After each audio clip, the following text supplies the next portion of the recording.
joining us for today's Lunch and Learn, The Women Who Shaped Central Florida History. I'm Katie Kelly. I'm the Special Programs Coordinator here at the Orange County Regional History Center. I'm going to share a little bit of information about our organization for anyone who may be attending a Lunch and Learn for the first time. The History Center is located in downtown Orlando, and we offer 3 floors of permanent exhibitions, renowned special exhibitions from the Smithsonian, and a variety of interactive and unique experiences and programs for guests of all ages. We greatly appreciate your interest and support for all of our programming. While the History Center is partially funded by Orange County, donations to the Historical Society of Central Florida are vitally important to the center's ability to serve the community and continue to fulfill our mission to serve as a gateway for community engagement, education, and inspiration by preserving and sharing Central Florida's continually unfolding story. Donations and other forms of support for the History Center allow us to continue to care for and upkeep our historic collections, allow us to present special exhibitions, and offer innovative programming like the ones we're doing today and all the other things that we do. I'm going to put a link in the chat for anyone who's interested in supporting the History Center and the Historical Society, whether it be through our programming or in other ways. Today's program is facilitated as a webinar, so that means that attendees do not have access to your video and audio. We will save some time at the end for questions, so please feel free to put any questions that you have for Noelia in the chat. And we will take some time to address those at the end. I also did want to mention that for the past couple of years, we've been doing our Lunch and Learns virtually. These happen the first Friday of every month. And I did want to give everyone a heads up for those of you who attend these regularly. We will be going back to in-person starting next month. So our Lunch and Learn that's going to be held on April 1st is going to be in person, but we will offer a hybrid option, which means that we will offer an option to attend that webinar online. So you will still be able to access it, but I just wanted to give a heads up that it's going to be a little bit different than we have been doing, a little bit different format. So without any further ado, I'm going to go ahead and get us started. So I'm going to turn things over to Noelia Irizarry Roman, who is our research associate here at the History Center, working in our collections department. So Noelia, please feel free to take it away. I'm going to mute myself and turn off my camera so you'll have full reign, okay? But I'm in the background if you need anything. Thank you. I might because I'm terrible with technology, but good afternoon, everyone. I'm so grateful for everyone that has connected. I hope that what I have to share today will be something new for some of you and that will inspire everyone like I am to just continue doing this type of work. So let me just share my screen so you can see my PowerPoint. And here we are. Well, I am the History Center's Research Associate, and I work in the, well, of course, in the Research Center. This program is designed as an introduction to the life of 7 women who made history in Central Florida. While this format allows for only a few minutes of discussion on each of them, their individual stories deserve, and inspire much more time spent on commemorating and understanding their contributions. I will discuss today the following women: Mary Jane Johnson, midwife; Mercedes Clark, nurse and civil rights activist; Ruby Sanders, health educator and broadcasting personality; Marion Bregner, journalist and freedom of information activist; Mary Ignacio Johnson, activist and the first Hispanic city commissioner in Orlando and Orange County's first Hispanic commissioner too; Nancy Alvarez, journalist and news anchor; and Barbara Lee Cepeda, entrepreneur, activist, and teacher. Also, we are honored today to welcome a special guest, Mr. Charles Johnson, who is one of Mary Ignacio's children. We thank him for all that he has done to help us preserve Mary's history. We also thank the Cepeda family for letting us use their photos and video clips. And if we have any other family members here, I am so now intimidated and inspired by you. And we also welcome you and thank you for being here.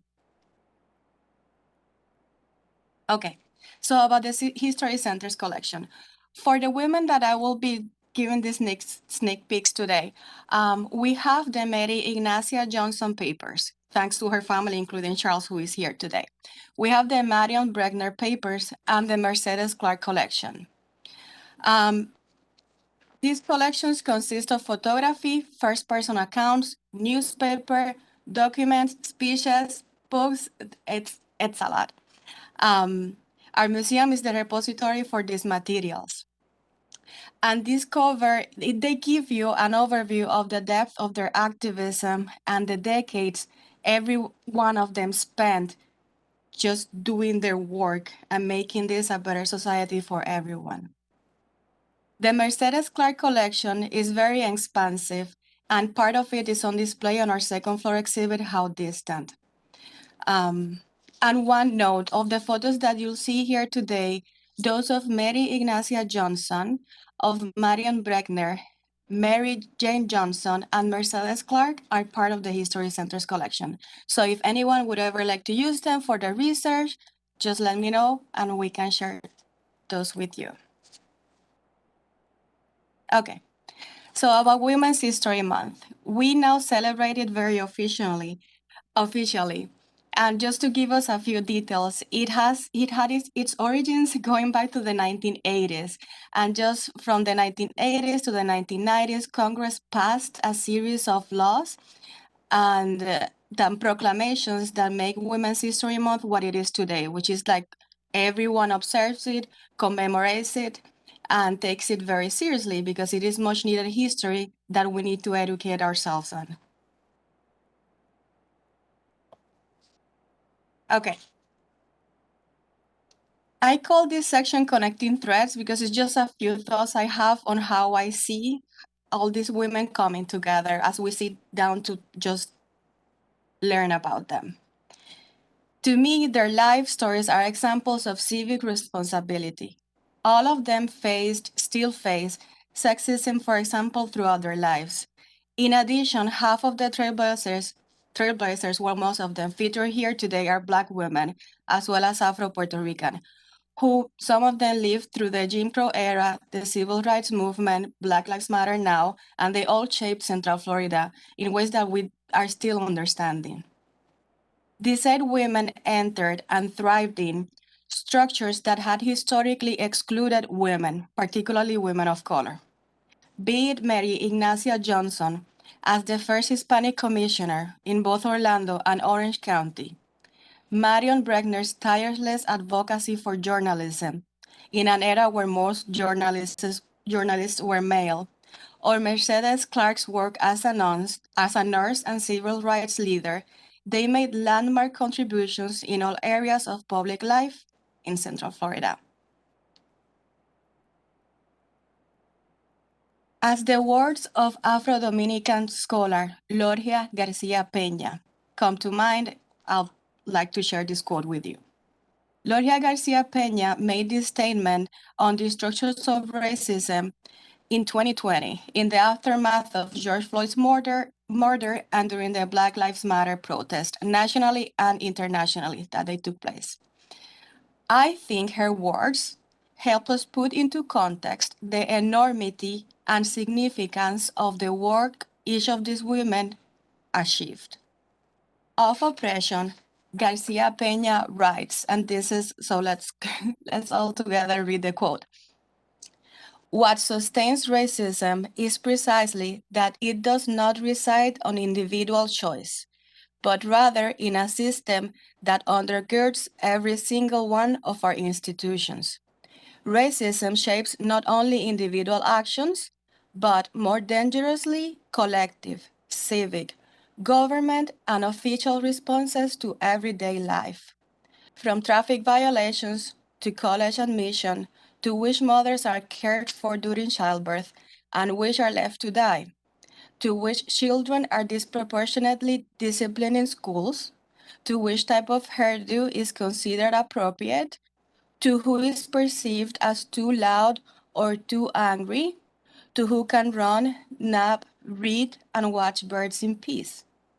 Racism and its father, white supremacy, are rooted and ingrained in the fabric of our everyday world. Eradicating racism means we need to confront directly the structures that sustain each individual and collective racist act. I argue that the 7 women that we're going to be talking about today very literally embody Gloria Garcia Peña's call for action. You'll see that the sites, what I call the sites for their activism in Central Florida, were very varied. Some of them were teachers are teachers. So you have them making change in schools, hospitals, our communities in Orange and Osceola County, local government like Mary Ignacio Johnson, newspapers like Nancy Alvarez, public events, even radio like Ruby Sanders. They all transformed every single one of these institutions. Okay, a sense of place. Some of them, half of the women discussed here today were actually not born in Central Florida. For example, Ruby Sanders was born in Tennessee. And I'm just gonna go back so we can take a look at her photo. Oh, sorry, I went to the wrong slide. Okay. Ruby Sanders was born in Tennessee and came to Orlando in the late 1940s from Akron, Ohio. Mary Ignacia Johnson was born in New York, and Barbara Lee Cepeda moved here from Puerto Rico in the early 2000s. What they brought to Central Florida was their expertise and a sense of place. I mean a sense of place for their work and for themselves, for their activism, for their determination to build bridges, a sense of place based on a shared work ethic centered in their knowledge of their specific fields of work. This sense of place to me is what unites their stories today. It highlights the intersectionality of their work. And I use the word intersectionality here, aware that it is a new term.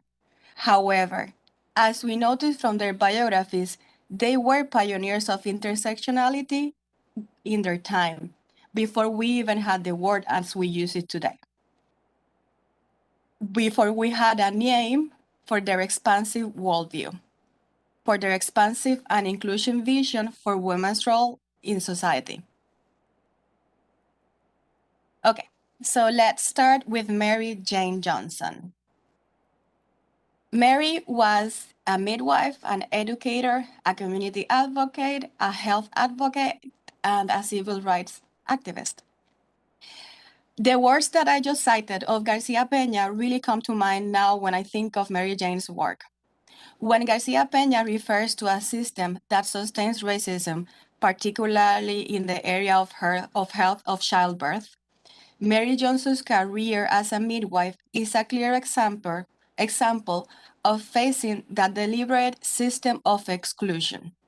However, Mary, in her own way, confronted that discrimination to the extent of delivering over 1,500 babies in Orlando. Mary's role in Orlando's Black community as a midwife is staggering. There's no way to describe it, even if you had hours. It's staggering in its longevity and activism. In segregated Orlando, Mary delivered thousands of babies at home. I have mentioned here earlier of how racism shapes who has access to healthcare, for example, could not be more evident in Mary's case. Mary Jane was an authority in midwifery. Her home was a local safe haven for Black mothers delivering their babies at a time of segregated access to healthcare. The expertise of midwives like Mary was looked down upon by white medical professionals. While Mary was a trusted and respected expert in her community, she encountered criticism from local white medical professionals who claimed that the work of midwives like her was unsanitary and unprofessional. The professionalization of childbirth in Orlando, starting in 1931 with a law that required midwives to be licensed, disproportionately impacted minority communities. This 1931 law required midwives to be licensed and attend a minimum of 15 births with a registered physician. This was basically impossible for a Black midwife to achieve when Orlando was segregated. These type of laws were designed under the guise of public health to encroach in spaces where minority communities had made their own self-sufficient spaces, spaces that they had to create in the first place because of discrimination.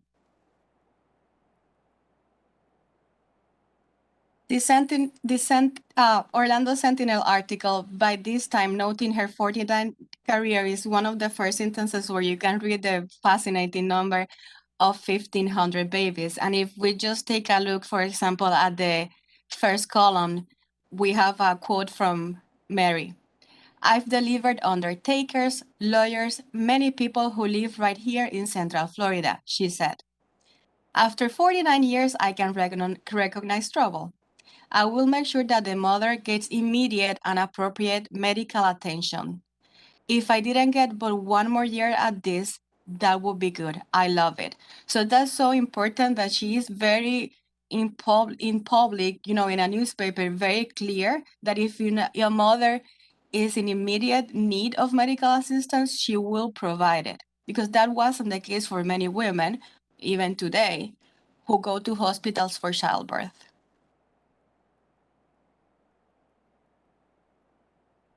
Mary Jane Johnson again. Okay.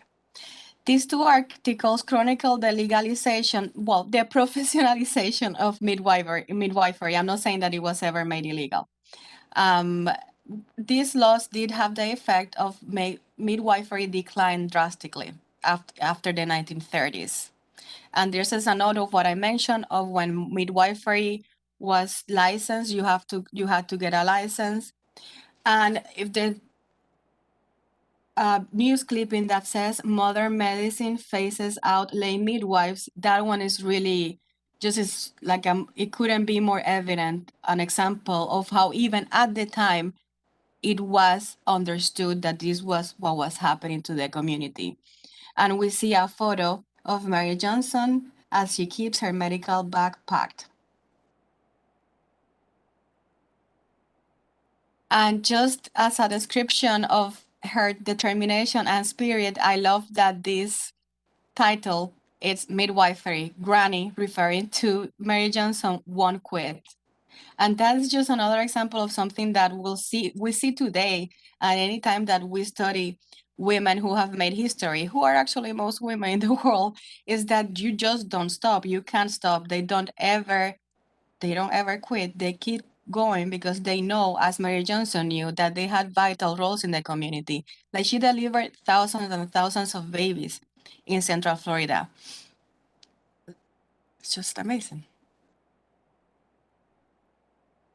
Okay.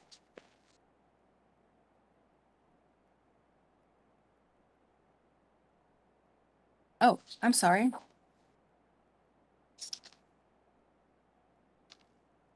Mercedes Clark. Mercedes Clark was a community activist, civil rights advocate, nurse, teacher, and those are just a few of the qualifications that apply to Mercedes, and they are not enough. She, like Mary Jane Johnson, shaped the Central Florida of today. Born in Orlando in 1931, the same year that the law that I just mentioned passed, that regulated the profession of midwifery was established, the same year that they passed that law. Mercedes, however, by the early 1960s, was president of the Orange County Association of Registered Nurses. During her lifetime, she served in over 25 Central Florida boards. She also became a public speaker, sharing her story, and she always emphasized the importance of education and perseverance. Throughout her life, she directly addressed, very publicly, racism. In addition, she was very intentional in making space for Black women like her in the medical profession in Central Florida. Okay, so one of the things I mentioned is that in the History Center, if you were to visit today, right now on the second floor on our How Distant exhibit, you'll see many items from Mercedes's collection that we are the repository for in the museum. I wanted to share one of those that is not actually on display right now. And it's a 2008 speech that she made where she offered an overview of her life. And since we started with Garcia Peña's quote about systems of exclusion and how it particularly impacts women, we just discussed Mary Jane Johnson, and we have Mary Ignacia Johnson coming up. I wanted to share this brief quote from Mercedes's autobiography, how she describes her experiences. And this is just 2 sentences from a long document. Okay, in her own words, much stress was encountered in the position and denial was issued to me for promotion of qualified Black nurses to supervisory positions and the hiring of Black nurses from northern cities.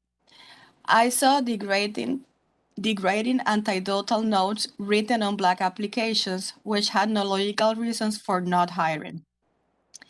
Many were later hired by me and demonstrated excellent performances. So she not only confronted racism individually, but she just took the effort to correct it, to be corrective in the way that she could. And we'll come back later for a moment on Mercedes Clark. Just for the second time, I'm gonna move on to Miss Ruby Sanders. Okay. Ruby, for almost 25 years here in Orange County, starting in the late 1940s up to the mid 1960s, was an Orange County government health educator, Sentinel columnist, philanthropist, broadcasting personality, musician. And when I say that Ruby was everything, I really am not exaggerating. She was everything. I first encountered her name while working on another research project. Her photo and caption, the one that I'm showing you here, show up in the 1955 Voice of Orlando business directory. And it's just her beautiful smile caught my attention. And also the fact that she was identified as a health worker, as an actual government health worker, just caught my attention. I was struck by this and I started following her trail across newspapers, city directories, and a few other archival materials. And you get the sense that she was a Renaissance woman in Orlando. And she is still very much understudied. She moved from Akron, Ohio in 1946. Almost immediately, she started working with the Orange County government, which she did for most of her time living in Orlando until she passed away in 1969.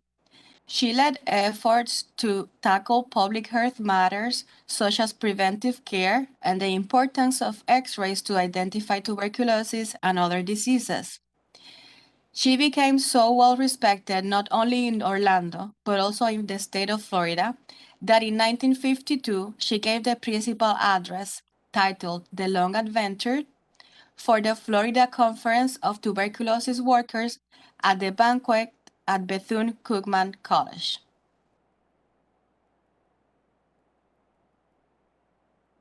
As we see examples from these newspapers, she was also a musician, a radio personality, a philanthropist, and a Sentinel columnist. When you go through how she shows up in the Orlando Sentinel archives, she was either chronicle for the newspaper, for the Black section of the newspaper events going on around town, or she was herself the subject of the news. Like this one, where she's like on the top. English is not my first language, it is Spanish, and now I am so excited that I am forgetting some words. But I mean like the top half of the screen where it says Spiritual Hour Anniversary Celebrated. So by 1956, she was on the second anniversary of her radio show, The Gospel Hour. She was also a philanthropist, and she was chairman of the Women's Day Fund Drive.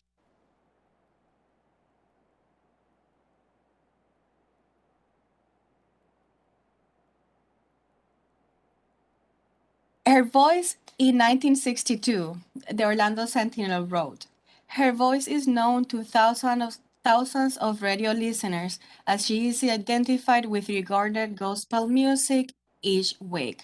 So she not only somehow occupied the space of physically just going to all of these different events around town, she was in the radio, she was in events as a musician, and she was also creating some of the events. So it's just another example of someone through individual actions tackling, addressing a system. I was struck by this notice from March 4th, 1963, which, oh my goodness, I just realized that today is March 3rd. So tomorrow is the anniversary of this notice where we learned that Ruby Sanders and Mercedes Clark actually worked in an event together. I found this interesting because sometimes when we do these biographical approaches, it can be difficult to remember that some of these women actually worked together, they collaborated. And this 1963 brief news is an example of that. Ruby and Mercedes were actually important organizers of this event. And here you can see by 1963 that Mercedes is identified as president of the Orange County Association of Registered Nurses. And that Ruby Sanders was also directing one of the musical performances.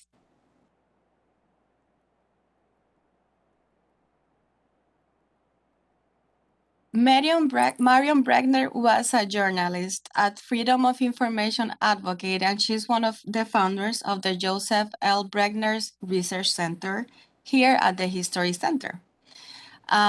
Joseph was her husband.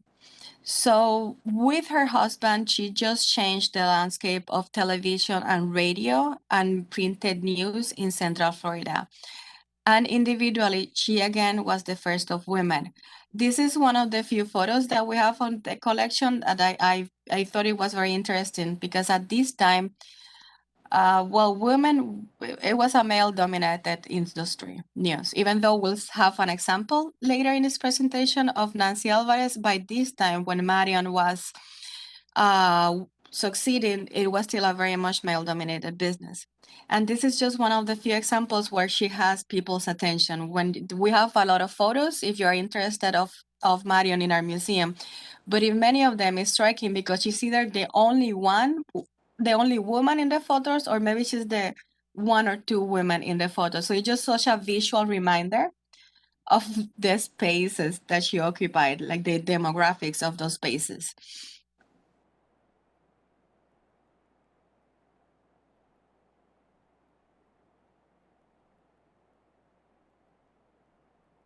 She was also a philanthropist, and she led Mary charity efforts in Orlando. We can come back to Marion at the end of the presentation, but for now, I am going to move on to Mary Ignacia Johnson.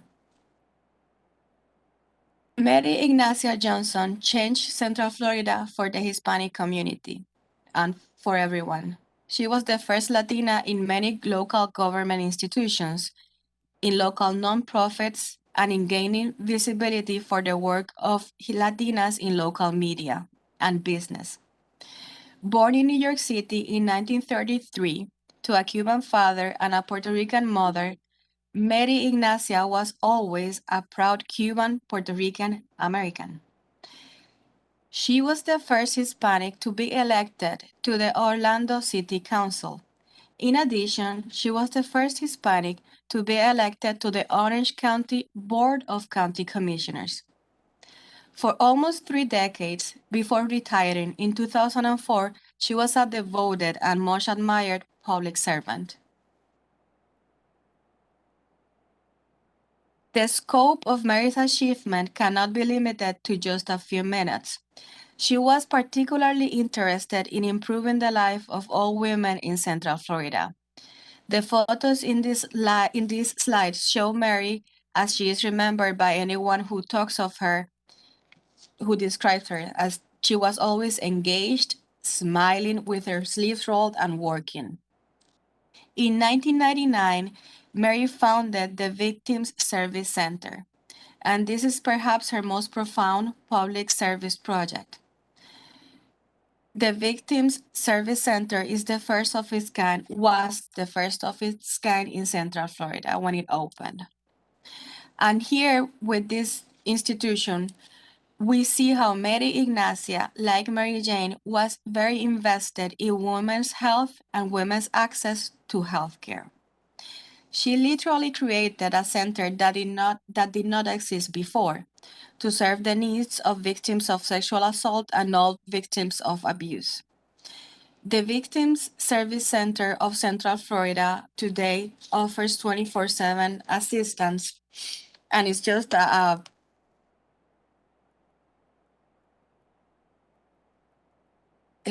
incredible resource of the community. They support victims throughout their healing process if they need help with legal procedures, and they just do victim advocacy.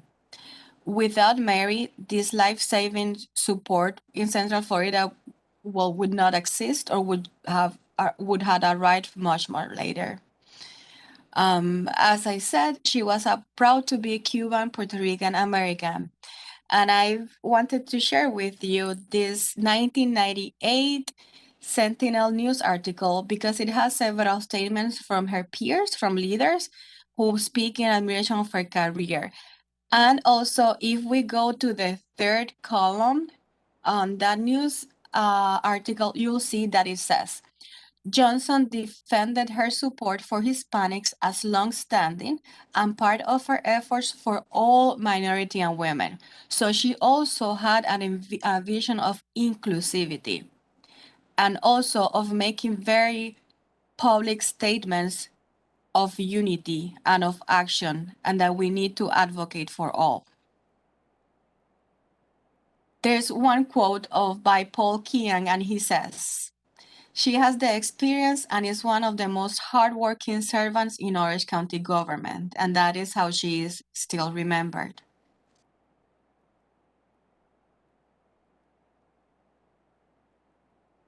She, as I keep saying, she was an inspiration for many, particularly in the Hispanic community who came after her. Mayra Oribe said this of Mary Johnson. She said, she set the road for people like me and so many other women who have come down this trail. To be the first Hispanic woman elected in Orlando, it is enormous. And Mayra is right. At the time that Mary Ignacia Johnson in the late 70s, early 80s became a public servant, many advances had taken place, but she still, as we see now, was basically the first woman, and also just in general, the first Hispanic to be occupying these spaces. If you're interested in understanding and learning more about the efforts from the Hispanic community in Central Florida and within the Hispanic community, studying Mary's life and career is a good entryway into that. Thanks to her family's donation of her papers, we have, for example, a collection of this magazine, the Central Florida Hispanic Magazine, a magazine about Hispanic Central Florida.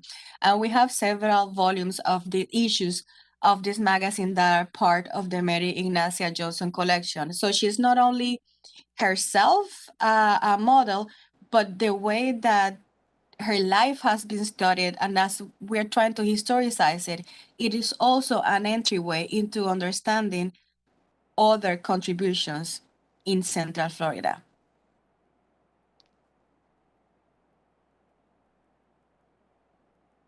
Okay, so Nancy Alvarez is a very, I think for many here, she might be a very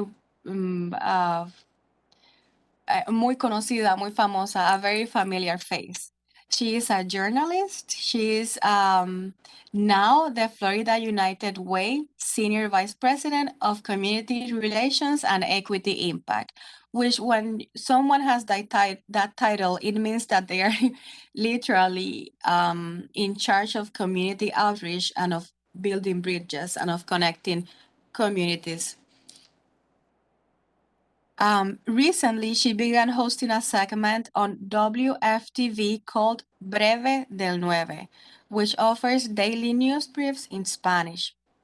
Her journalism work is also focused in migration stories in Central Florida.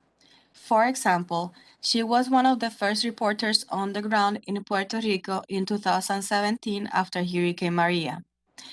And she later covered relief efforts in the island and in Orlando. As this Sentinel news clipping that I've shared here shows us, she made history with Jorge George Esteves as the first Hispanic anchor team in Central Florida. I just think it's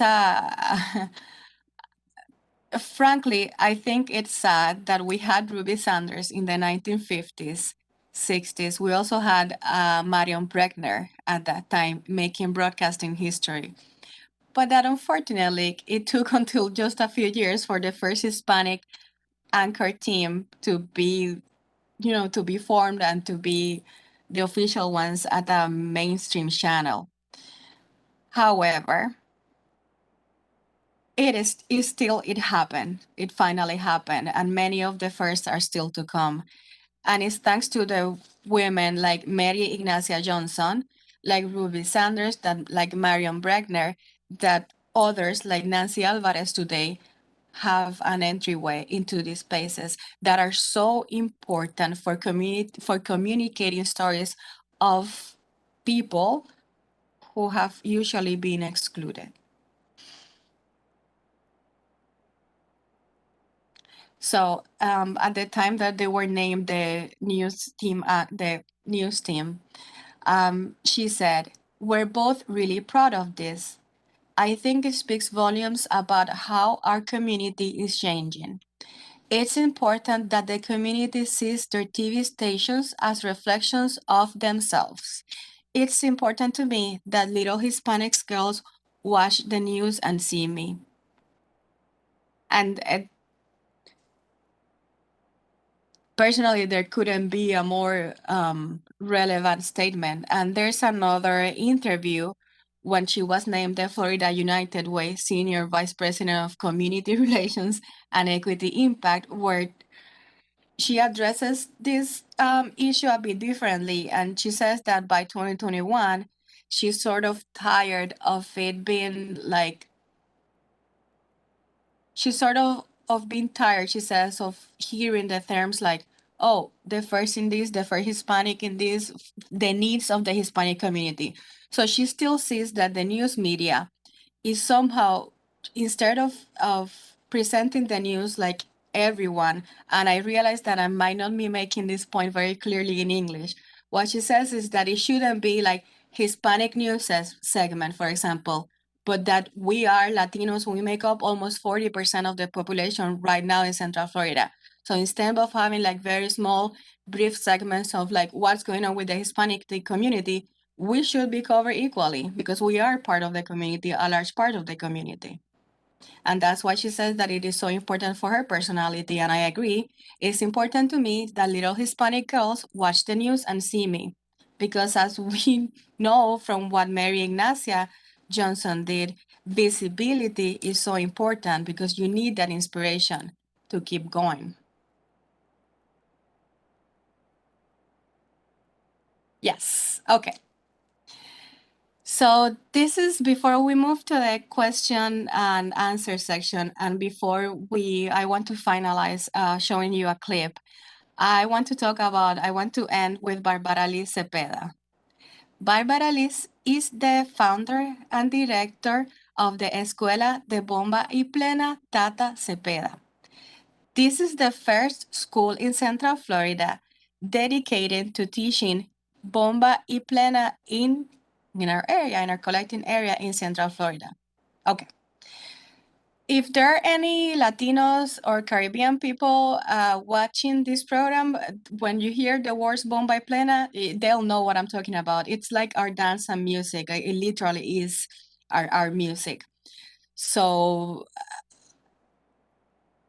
the fact that she opened this school here in 2018, it speaks to the reality that there are a lot of Puerto Ricans, including myself, living here now in Central Florida, and that our presence here now, for example, with the school opening, it becomes a cultural institution now in Central Florida. So now Puerto Rican, Afro-Puerto Rican music and dance is part of education in Central Florida.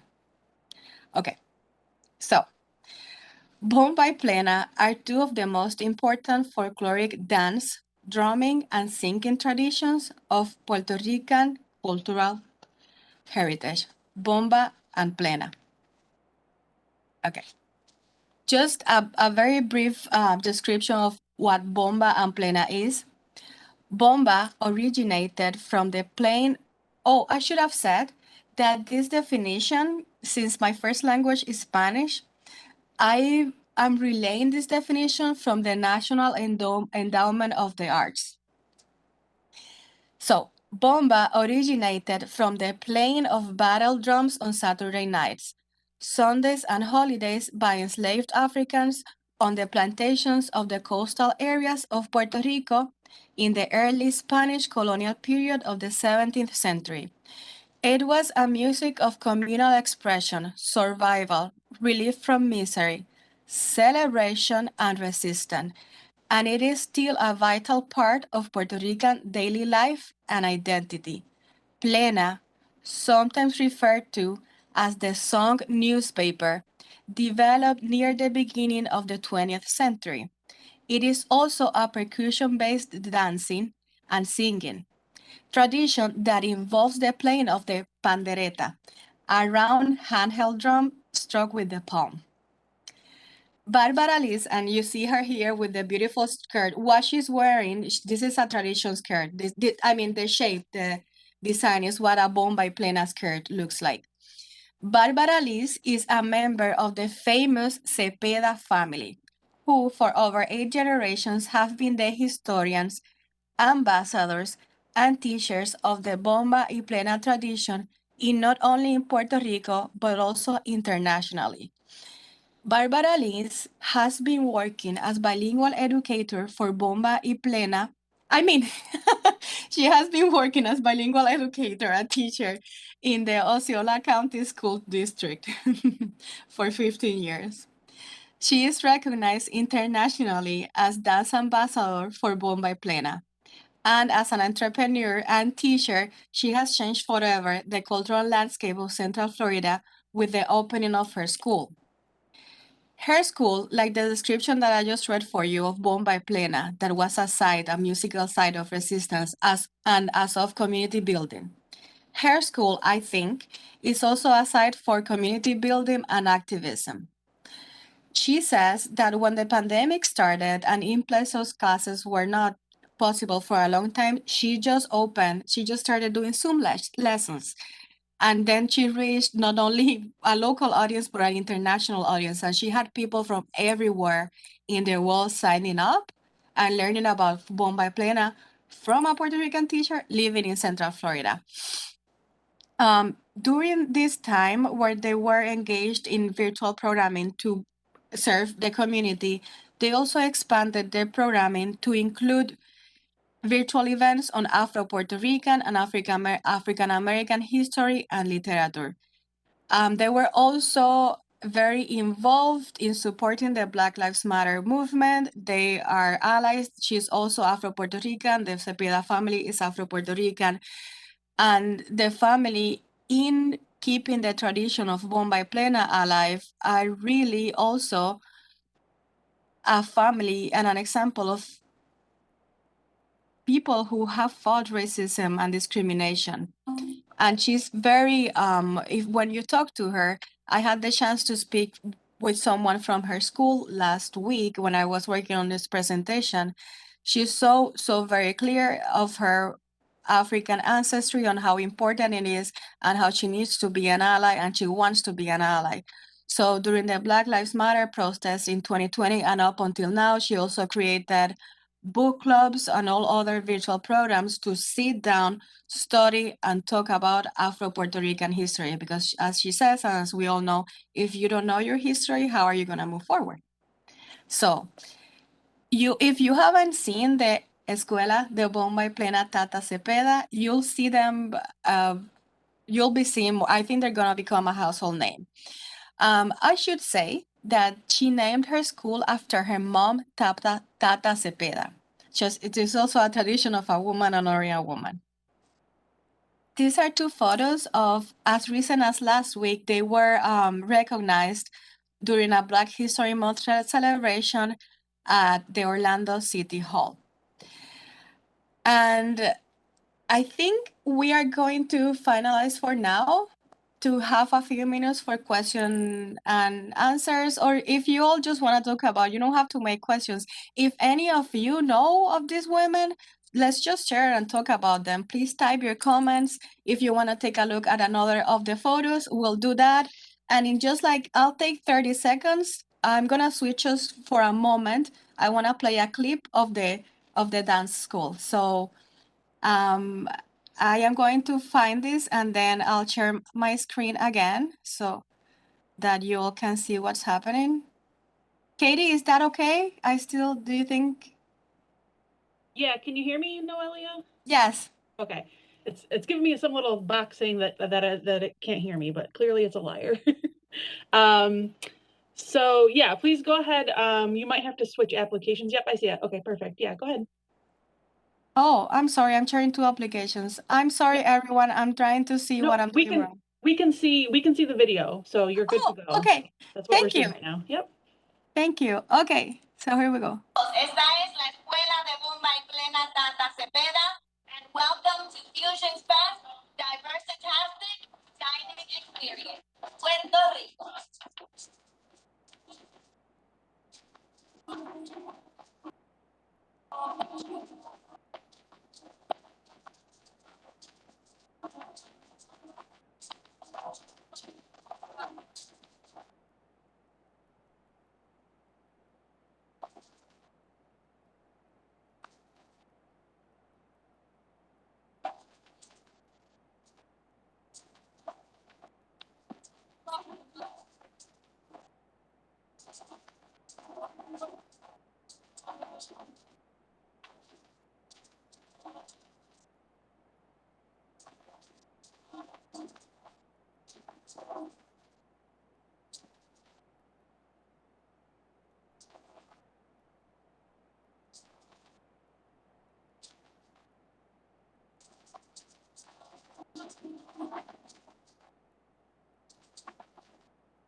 I hate to stop because it's just so amazing. If you go to their social media, Facebook or Twitter or Instagram, you'll be able to see daily more photos and videos of their performances around town.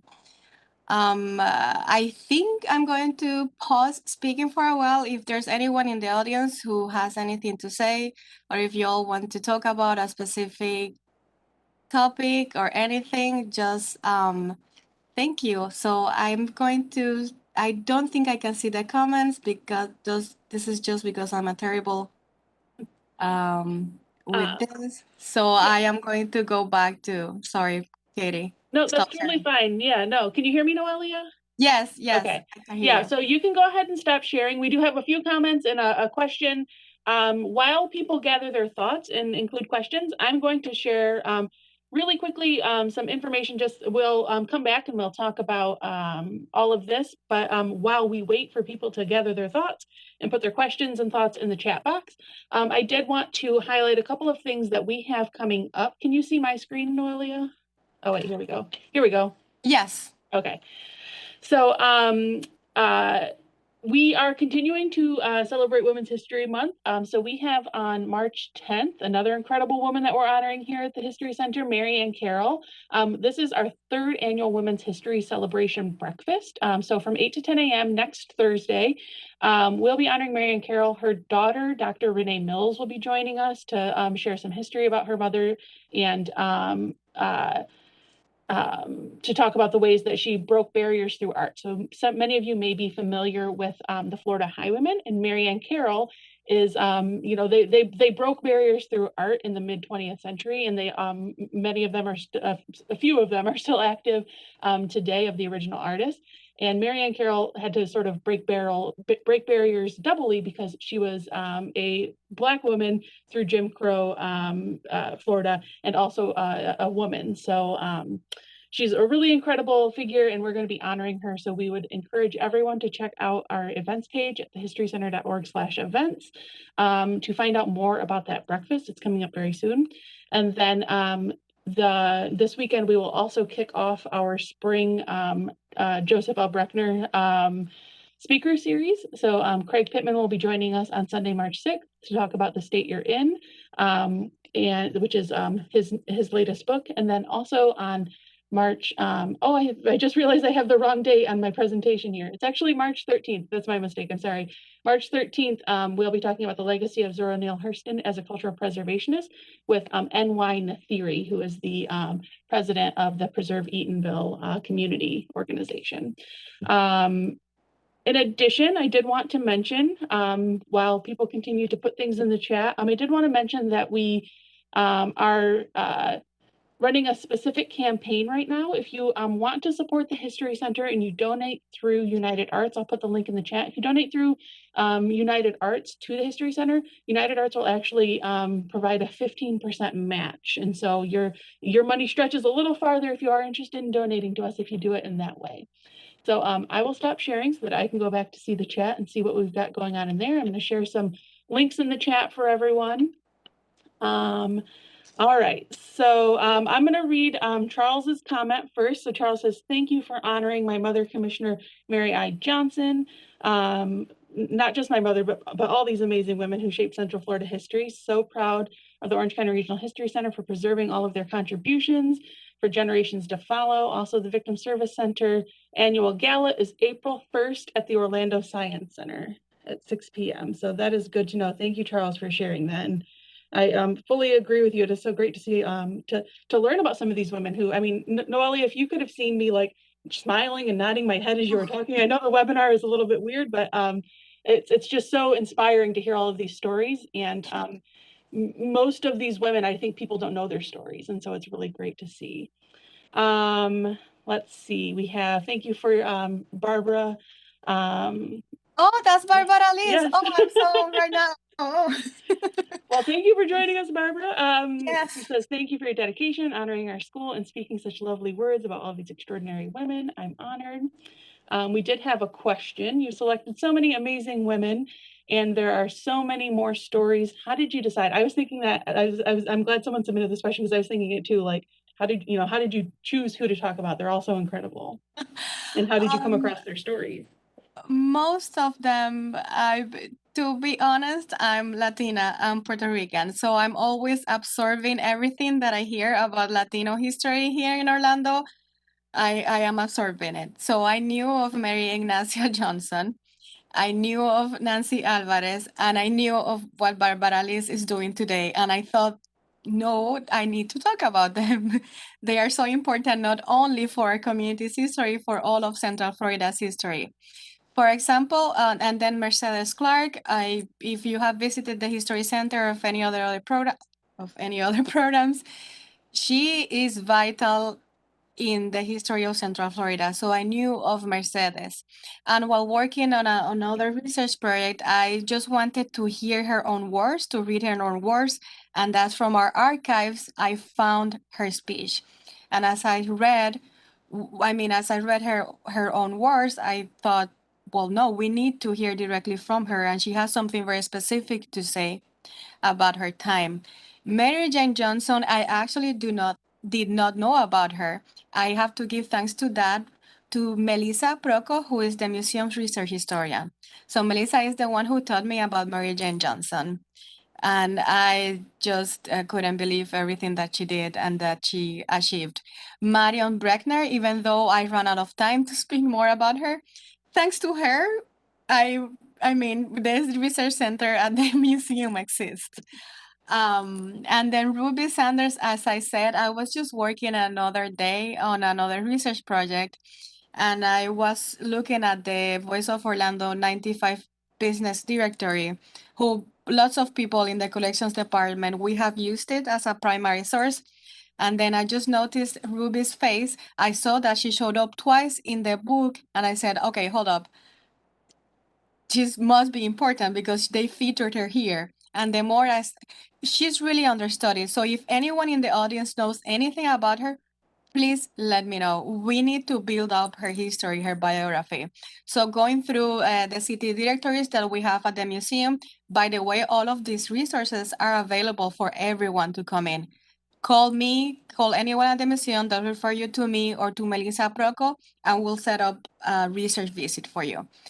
Anyway, so Ruby Sanders, I've been doing that. I love a little bit of detective work, and it's just incredible how all of them they were not only one thing, there were so many things. Musicians, activists, nurses, I mean, and they still are everything. I mean, Barbara Liz, who was just here, she is a teacher and she also opened a dance school. Yeah. So I just all of them. As I learned about them, I became a fan. And then when the opportunity came for this program, and I think I'm talking so much, we're gonna run out of time. Sorry, I just thought that I wanted to share their stories. Yeah, that's how. Yeah, no, that's incredible. And I mean, you say there were so many things, and we find that with, Yeah. so many of the incredible women throughout history, they had to wear so many hats and Yes. work so much harder to achieve things. And so it's really inspiring to hear these stories. I really appreciate, and I know everyone else really appreciates your dedication to finding these stories and sharing them with everyone. Like I said, I mean, these are women that we wouldn't know about otherwise. So and not just women, but in particular, so many women of color. So it's really great to hear Yeah. those stories and to be able to learn more about them and have them be celebrated, even And in our small little way with our little lunch and learn. yeah, and I thank you for Charles Johnson. I'm not exaggerating. His mother's collection is incredibly productive if you want to study just anything that was going on in Central Florida in the 80s, 90s, 2000s. But also if someone wants to take wants to dig deeper into the Hispanic community around that time, what we have thanks to her story, the materials that we have is incredibly helpful, which I'm still going through. So really, thank you so much to his family. And I know that he mentions that their gala is coming up on April 1st. So I'm gonna do it myself. I want to encourage everyone to let's just go to our website, support in any way that we can the gala. And for Barbara Liz and Tata Cepeda, if you need to send me an email or call me, I'll direct you to their social media and the school's website. And let's also support them because they are making history too right now. Yeah, absolutely. Couldn't agree more. Thank you so much, Noelia, for leading our presentation. Thank you, everyone, for attending today. I did put some links in the chat if you want to learn more about some of the upcoming things that we're doing. Please feel free to visit those, or you can reach out to the museum and with any questions for me, if you have questions about upcoming programming or things that we offer, and if you have questions about research that's available or anything about today's presentation, they will direct your call to myself or Noelia if you're interested in learning more about any of this. So thank you so much, everyone, for attending. I'm going to hang on here for like another minute so that people have a chance to grab those links. Noelia, you can feel free to log off whenever you're ready. Thank you so much. Have a great afternoon, everyone. Okay, thank you, everyone. Bye.